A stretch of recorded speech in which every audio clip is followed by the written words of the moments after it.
بسم اللہ۔ عہد عثمانی کی فتوحات۔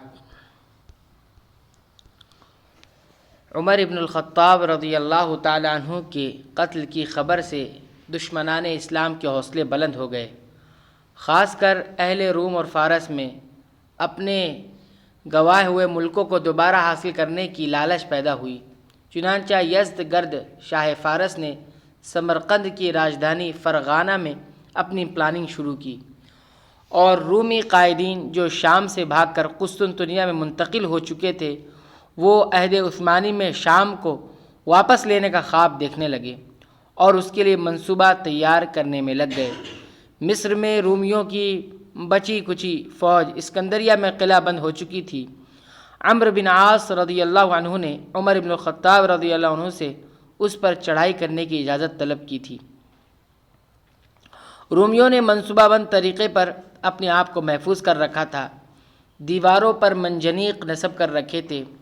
ہرقل نے بذات خود قتال میں یعنی جنگ میں حصہ لینے کا عزم کر رکھا تھا، اور کوئی رومی اس سے پیچھے نہیں رہ سکتا تھا، کیونکہ اسکندریہ ان کی آخری پناہ گاہ تھی۔ عثمان رضی اللہ عنہ کے دور خلافت میں رومی اسکندریہ میں جمع ہوئے اور دوبارہ قابض ہونے کے لیے منصوبہ بندی شروع کر دی، یہاں تک کہ انہوں نے معاہدہ مصالحت کو توڑ دیا اور روم کی بحری طاقت سے مدد لی۔ چنانچہ 300 بحری جہاز فوج اور اسلحہ کے ساتھ ان کی مدد کو پہنچ گئے۔ عثمان رضی اللہ عنہ نے ان تمام حالات کا مقابلہ عزم و حوصلہ پر مبنی سیاست سے کیا، جو درج ذیل طریقہ کار پر مشتمل تھا۔ نمبر 1، باغی روم و فارس کو تابع کرنا اور اسلامی سلطنت کو ان ممالک پر دوبارہ غالب کرنا۔ نمبر 2، دشمنوں کی امدادی لائن کو منقطع کرنے کے لیے ان کے پیچھے واقع علاقوں میں جہاد اور فتوحات کو جاری رکھنا۔ نمبر 3، اسلامی مملکت کی حمایت اور حفاظت کے لیے مستقل عسکری مراکز سینٹرز قائم کرنا۔